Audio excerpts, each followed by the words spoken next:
Hi everyone, welcome. Thanks for showing interest towards Skilling Plus webinar. So in today's agenda, we'll try to understand why electric vehicle software is gaining traction. Then what are some complexity that we face in today's automotive software development, and what is the solution that we bring for this embedded software by modifying or by adding a open architecture, and who is contributing this open architecture? It is coming from AutoSAR. So we will try to understand the AutoSAR architecture. That's all I have for today. So let me start my session with asking a question. So feel free to post your answers in the chat so that we can actively participate. So typically a vehicle will have 80 to 100 plus electronic control unit. So with having this 80 to 100 plus electronic control unit, putting together how many number of lines of code will be there in a typical vehicle software, and why this metric is very important, because number of lines of code is a metric, key metric that defines the productivity of a person. So usually in any software company, that's a direct measure where if you are working as a developer, your productivity is directly based on the number of lines of code that you verify, validate, or you develop. So how many lines of code is there in a typical vehicle software? Any rough guess? So can anybody guess? I'm reposting my question again. How many lines of code is there in the typical vehicle software? Any rough guess? Rishabh has answered 1,000. Okay. 1,000, very, very less number. Altaf has mentioned 10,000. It should be more ambitious. Karan Reddy with 200. Oh, there are 80 ECUs, 100 plus ECUs. Obviously, ECU, it depends. Ashok Kumar is telling it depends. Okay. OP with 15,000 plus. 15,000 plus lines. It's very, very, again, less number. It's a number. Okay. Let me reveal the answer. See, 100 million lines. So it's like it's a very, very big number. Just to give you a comparison, in a typical software company who completely work on building software, let's take a company or system like Facebook including the backend code, it comes close to 60 million lines of code. And if you take Mac OS X, it comes close to 85 million lines of code. Whereas the software that's getting inside a high-end car today, with most of the features enabled, most of the electronic features enabled, so it has close to 100 million lines of code. So it's like a company, every OEM is handling or is managing or is integrating more or bigger software into one single car than what a typical software company product is actually made up of. So we have compared it against with Microsoft products, we have compared it against with Facebook, we have compared it against Apple product. So you can able to wonder like what is the amount of software that a typical car maker or car manufacturer is actually handling. So car is no more a mechanical thing. So even into that, you have 100 computers, and those computers are programmed with 10 million lines of code. And interesting fact is, by 2030, this number will grow again by 10 times, which means when you have level 5 autonomous features, that's what we see today, a completely driverless vehicle, which is completely electrified, will have 1 billion line of code. So what does this mean? So this exactly mean that in this whole next decade or this whole decade, people were actually trying to industrialize or trying to put down or implement all their research which they have confirmed or which they have done as a proof of concept in the earlier decade into the final product or into the market. So this era is industrializing the software or industrializing the system. So automotive industry is actually getting through a major drift in this decade. So where you have enormous amount of change that's happening. So here is my next question. Any rough guess? What about the share of embedded system on the total cost of the vehicle? You can tell the answer in terms of percentage. Let's assume uh, if uh, if a car's cost is 15 lakh rupee, out of that, how much amount of cost is spent on the embedded system that is getting into the vehicle?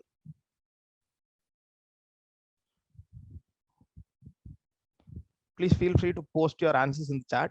What is the share of the embedded system in the total cost of the vehicle?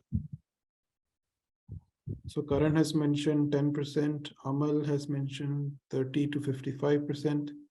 Interesting. Rishabh has mentioned 25%. Okay. Looks like 60%. Looks like a very big number. So here is the answer. So if you see around 2020, 35% of the share of the total cost of the vehicle is getting into the embedded system, which means this number is actually growing at a rate. By 2030, we will have 50% of the total cost would be spent on the embedded system, which means by 2030, we will have a system that's so-called a car, which will have 50% of embedded systems. So it's very clear that it's growing at a very rapid rate. So we all will see this transformation happening in the vehicle. And if you take the current architecture in terms of hardware, now we are seeing an architecture which is called as distributed E&E architecture, or distributed electrical electronic architecture, which means you will have a modular ECU arrangement where there will be n number of ECUs for doing each functionality inside the vehicle, and these ECUs are connected with each other through some communication networks like CAN, LIN, FlexRay, or Ethernet, or some sort of automotive communication protocol. But going forward, we will have domain centralized or domain specific EE architecture, which means for every one single domain, there will be a powerful vehicle computer. The concept of vehicle computer, which would be driven by processor-based system, and which will have many advanced provision, and which will have more computational power. So this will handle the domain specific things together. So you'll have a powertrain, dedicated powertrain issue. You will have a dedicated, I would say, body control issue, or dedicated ADAS functionality ECU. So instead of having one ECU for doing multiple functions, so this architecture is called as domain centralized architecture. But going one level further, we will see vehicle centralized architecture, where this domain central ECU is communicating with the feature that is hosted in the cloud. So there will be a vehicle cloud computing unit. There are certain functionality would be executing in the vehicle cloud, and there are certain functionality would be executed in the zone-oriented architecture or vehicle computer. So which we call it as zone ECUs. So this migration of distributed architecture to vehicle centralized architecture will see actual enormous amount of effort, and anybody who is aspiring to set up their career on automotive electronics, especially in this decade, will see a phenomenal move or phenomenal growth as the industry itself is drifting. So what is the major challenge in achieving this? So if you ask me what is the major challenge, so here is an interesting report what McKinsey has published. So if you see the previous decade, from 2010 to 2020, which is the last decade, are the kind of software that we are attempting to implement has been grown by 4x times, or the complexity of that software has been grown by 4x times from 2010 to 2020. So if you are trying to implement a ABS software in 2010, and somewhere if you want to implement the same software in 2020, there were so many advancements, so many modifications that happened in the last decade. But the way that we act on it, or the way our productivity has been improved, is from only 1 to 1.5x. When I say productivity in terms of the way that I automate certain things, the way that I build my team, the way that I bring some sort of efficiency improvement. All these are counted into my productivity, which has been grown only from 1 to 1.5, whereas the complexity has grown by 1 to 4x. So if this exponential things are not matching, then somewhere in the next decade, we will really end up in actually not getting are not in a position to handle certain difficult projects. So where the complexity remains, or the complexity keep on growing, and the productivity not moving ahead. So if you take the global automotive software footprint across the globe, uh, the automotive domain software can be put into infotainment, ADAS, body comfort, driving and charging, cloud IoT, and base OS. So among all this, you name any of these software that is there in India, that is developed there in the India. Say for example, if it's a base OS, there would be a company who is dedicatedly working on base software. There will be a dedicated company who is working on ADAS. So typical tier 1 OEM, a tier 2, all of them are there in India. So India across in the APAC region, Asia Pacific region. So you consider India as a potential market as well as a potential importer of someone who is exporting these software to the entire globe, these software as a product or as a service to the entire globe. So comparatively, it has a very well potential opportunity in the whole globe. So what all these mean? By 2030 is where the is when the embedded software will hit its high gear. Now let's see how this as a problem can be solved, or how in this whole decade how this challenge has been addressed, and how the software architecture inside an automotive is getting evolved. Let's see, this is a very generic architecture where you have a vehicle. On top of the vehicle, the mechanical component, there is a sensor, actuator, and power component. And on top of this, you have some sort of ECUs, and those ECUs running some sort of operating system or middleware. And on top of that, we have some sort of artificial intelligence, or it's again part of a services layer. Then on top of that, we have our final end application that is running, which is doing the desired functionality. And there is a provision in application which offers the human vision interface, and also connectivity to the cloud platform. So this is the overall architecture, what exactly we are trying to standardize in a typical vehicle system. And if you see the very traditional process that's followed in the industry, it's the conventional system engineering approach, where the vehicle it moves from designing the vehicle architecture to finally implementing and integrating and testing the actual architecture into the real world product. So in this whole V cycle, there are certain features, or there are certain parts which are incremented, or which are developed by following an agile cycle, so with a scrum process. So that is a process where you iterate, or you continuously improve your product over a period of time in multiple iteration, whereas the whole flow remains as the V cycle. Now let's take an example of car infotainment system.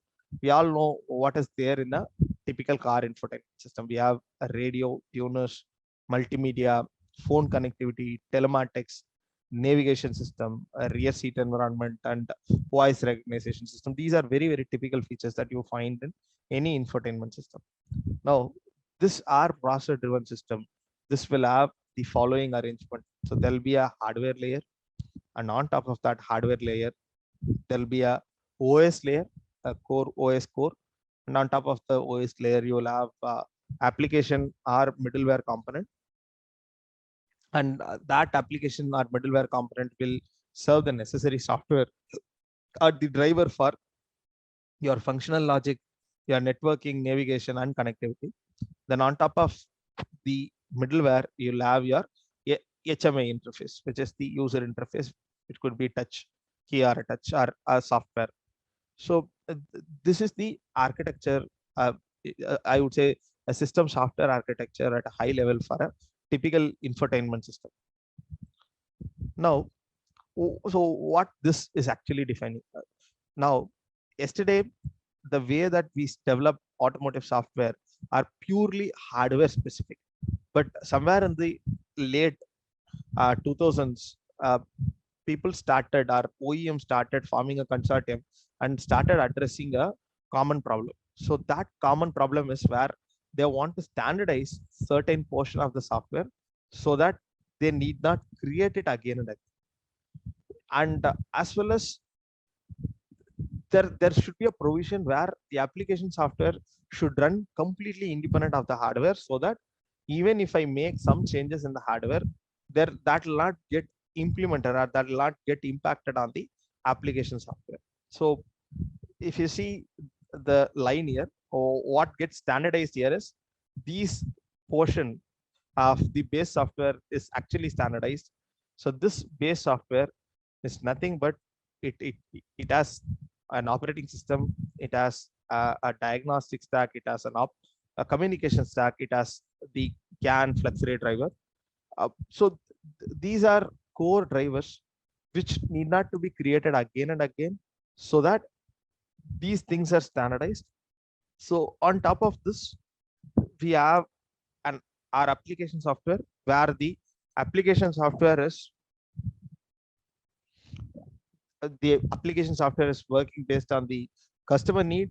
So the application software can be altered, modified without making major change on the standard software. So using the standards, now the standardized base software is available as a custom product. So I can buy that custom product from someone and I can customize that based on my requirement, and I can integrate that along with my application software.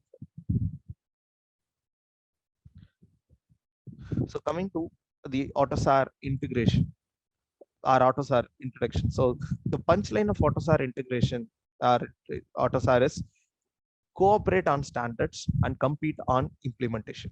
So the point here is you can cooperate on the given standard so that everybody uses the same base of software stack, but you compete on the way that you implement it, the kind of sensor that you select, kind of application component that you create.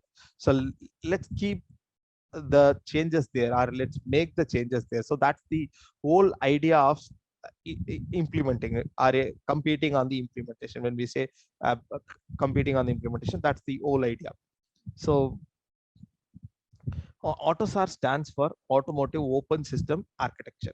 So AutoSAR is an initiative that is actually led and supported by many global automobile manufacturers, suppliers, tool providers. So the basic objective of AutoSAR is to create a open standard software architecture and software interfaces that's most common across several ECU functionalities. So by this way, you can actually create different ECU functionalities and a similar software interface, so that I can easily plug and play my application software across ECU, so without any much dependency.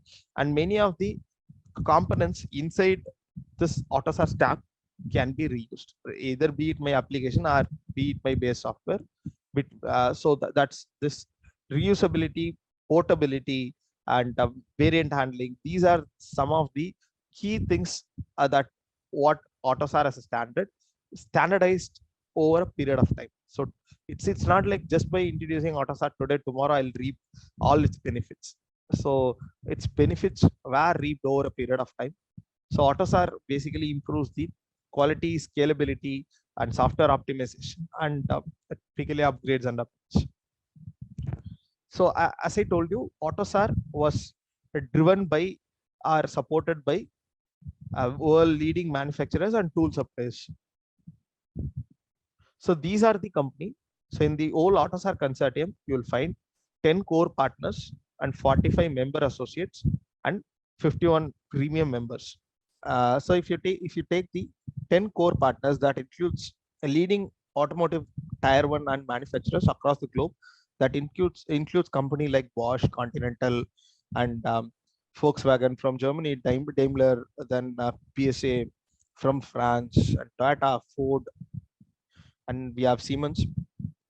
Then we have 51 premium members, starting from many general OEMs to generic tier 1 to standard software developers to tool providers to semiconductor company. Because in this whole ecosystem, there should be someone who is manufacturing microcontrollers.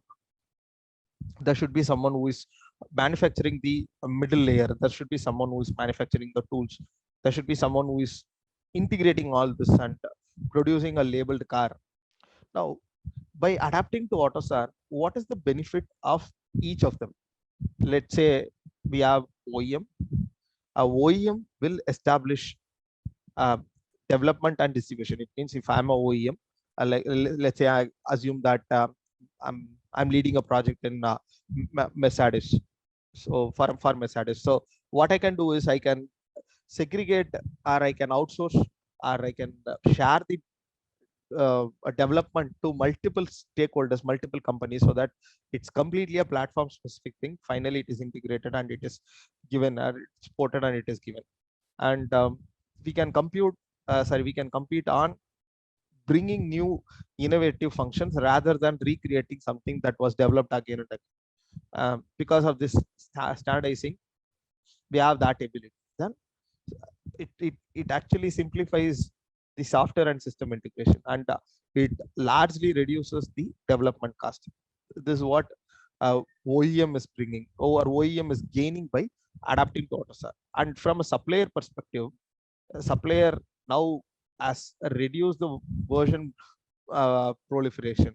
And so when I say he again don't want to build something that was already developed and created. So he can reuse many software modules across multiple OEMs. Say, let's say if I'm a company like Bosch, and I can use the same kind of base software for different customer who are working with. Then ideally, it will increase the application development efficiency, as well as it will invent a new business model. So for me as a supplier, it helps me to invent or participate into a new business model. And for a tool provider, a company like Electrobit or Vector, so they have a potential opportunity to participate and to sell this base software as a product. So for any tool provider, it's actually a beautiful opportunity to try it out and to work as a to develop and to work this as a product. Then someone who is actually a new entrant in the market, he can enable a new business model. So across the ecosystem, this architecture standardization is ideally bringing some sort of key advantage, and it's actually helping all of them to grow inside the organization, or to grow inside the ecosystem. So let's see what AutoSAR as a platform software it's bringing. So it allows exchangeability between manufacturers application, and it allows exchangeability between supplier solutions. It allows exchangeability of same software between vehicle platforms. So all these things are enabled with the help of AutoSAR's architecture. Now here is a comparison between the legacy software and the AutoSAR ECU. So if you take the legacy software, what I mean by legacy software is the traditional software, or the traditional way by which previously the software have been developed. So I'm comparing that legacy ECU with the AutoSAR ECU. So here each function adds its own system and microcontroller, which means that there'll be a separate code for each of the microcontroller that's actually getting in. Then standard platform for a vehicle software. When you see the AutoSAR architecture, there is a standard architecture as well as standard platform for that is defined for the vehicle software, so that there'll be an operating system, there'll be a basic function, there'll be interface to the software that they are developing. And number of ECUs is growing fast in terms of legacy ECU, whereas here there are standardized, uniquely specified interface.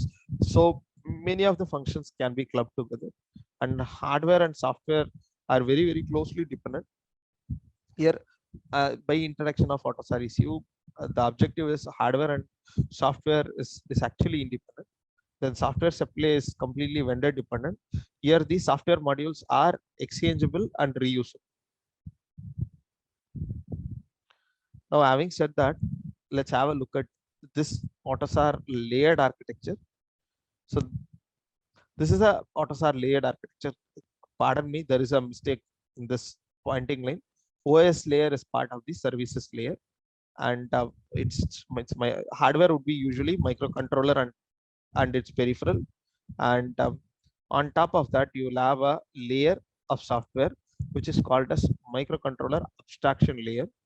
So then on top of that you'll have ECU abstraction layer and services layer and complex device layers on top of all this. So putting together your ECU abstraction layer, complex driver, microcontroller abstraction layer, and services layer, you call this as uh, base software. On top of your base software, we have AutoSAR runtime environment, and on top of the AutoSAR runtime environment, the application software layer is there. So typically these are layered architecture, whereas the application layer alone is a component style architecture, which means uh, the, the application will be running in parallel according to the scheduled time noise, uh,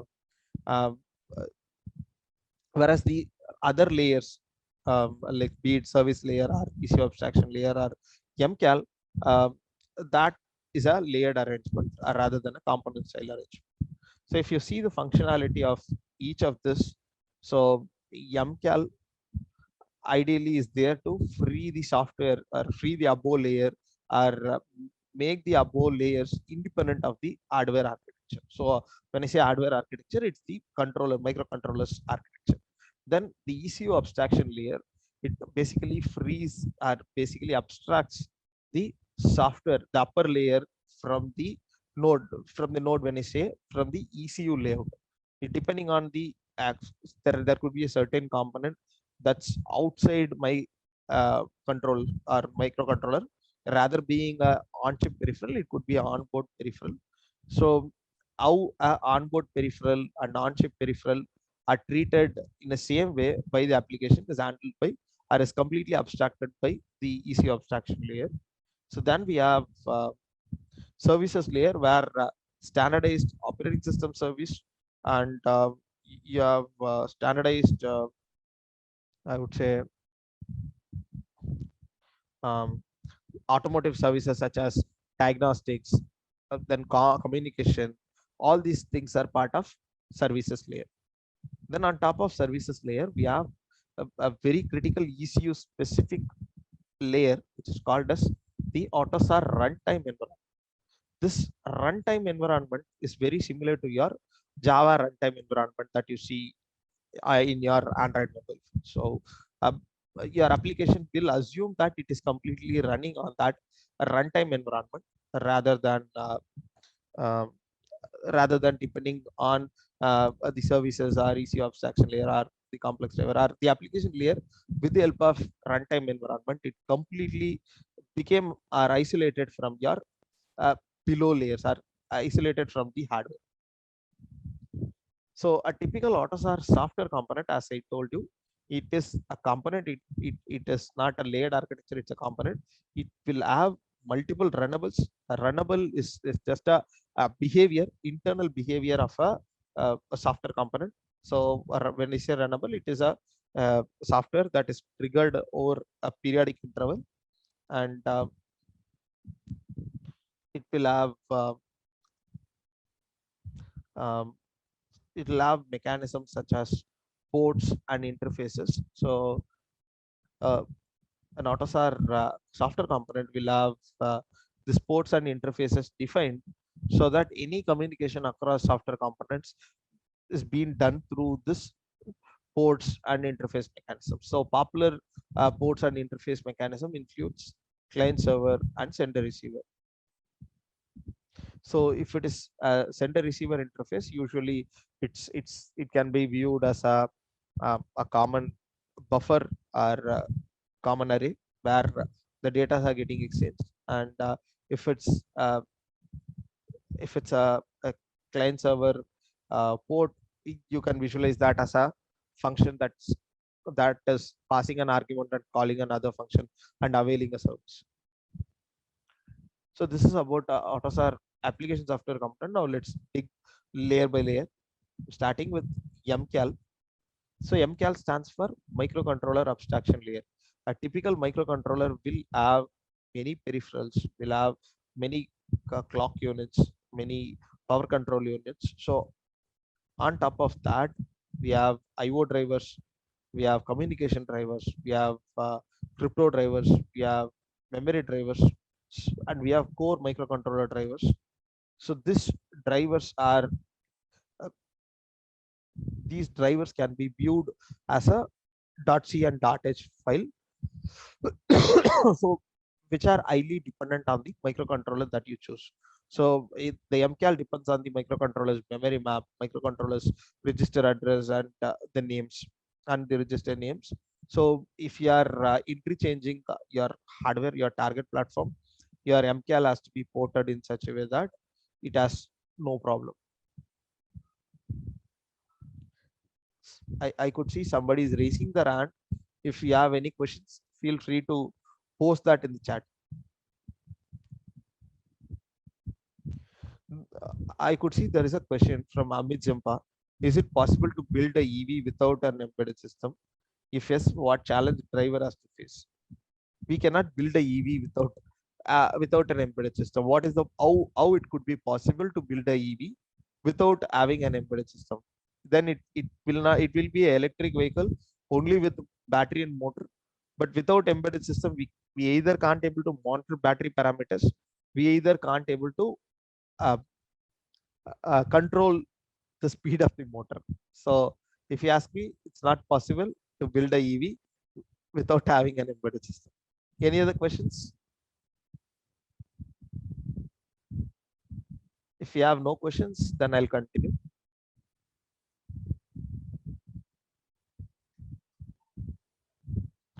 So here, how is this MCAL actually configured, or how is this MCAL created?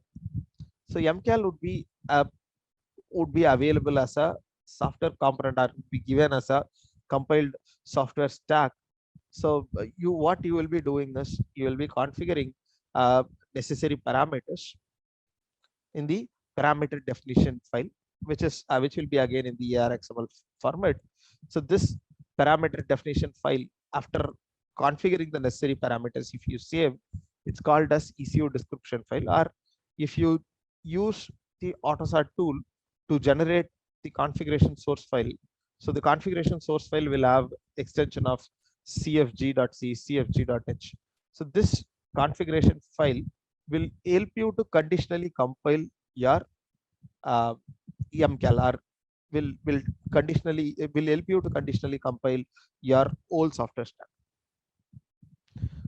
So here, let's take one example on a AutoSAR stack on multiple layered arrangement. So I think we discussed about application software component, MCAL, and even we discussed about the functionality of ECU abstraction layer and runtime environment. Now let's have a quick discussion about the AutoSAR CAN stack. A CAN stack will have these many components. Let's say if I use an internal CAN controller, then my MCAL will have a CAN driver. If I use an external CAN controller, then I use an SPI handler driver as well as a DIO driver and CAN interface to communicate with the external CAN controller. Then as part of my communication services layer, I'll have COM, PDUR, I'll have a CAN TP module, then I'll have a CAN state manager, and I'll have a generic network manager and CAN in. So coming to AutoSAR stack modules, AutoSAR COM modules. So usually it goes like this. So your RTE will transmit a signal which is processed by COM module, later by PDUR and by CAN TP. If the frame size is more than 64 bytes, so you require a CAN TP module. And once you have processed all that, or once the signal is converted or passed through these multiple layers. Then we have CAN interface. Then we have CAN driver, through which you access the final CAN data. And at last comes the real-time environment, sorry, environment, AutoSAR runtime environment. As I told you, this AutoSAR runtime environment is very, very similar to the Java virtual machine. So this Java virtual machine or Python interpreter plays such a role where the application thinks that it is completely running on that virtual environment. Similarly, here a software component, AutoSAR software component thinks that it is typically running on the RT. So RT will have set of software libraries, will have environment variables, and it is used by running a process. And RT is mostly written in a very high level language. So again, RT is something that is generated using the AutoSAR authoring tool, and it will have multiple steps, so multiple phases. So I'm not going to explain about the phases, just to quick example. So for generating AutoSAR RTE, we need to have ARXML coming from all these. So RTE depends on your tier one software components, your supplier software components, your OEM software components, as well as your base software supplier coming from the supplier, and CDD coming from the OEM. So we will have all these together, or information about all this is required for generating the RT. At last, the application.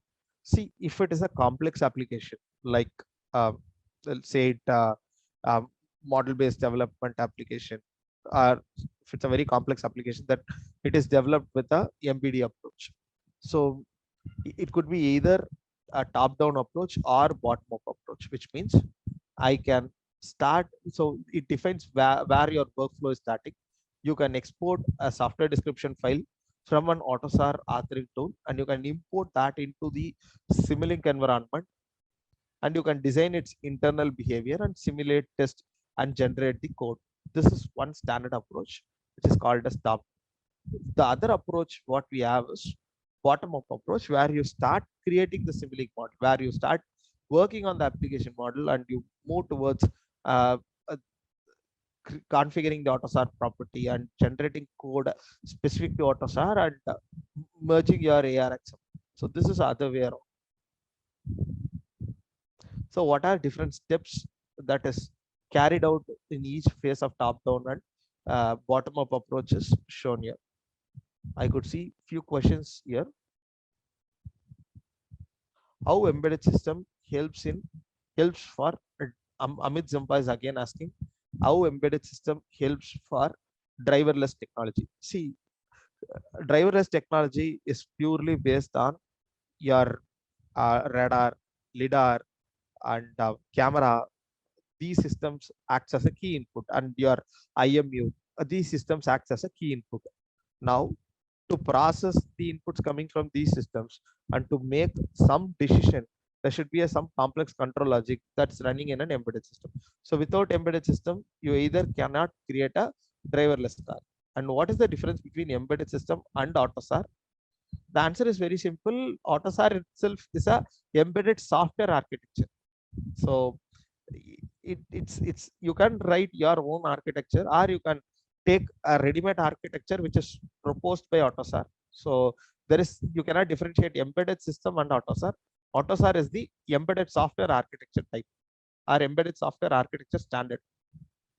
Which type of parameters of EV systems keep control? I didn't on which system, which type of parameters of EV embedded system keep control.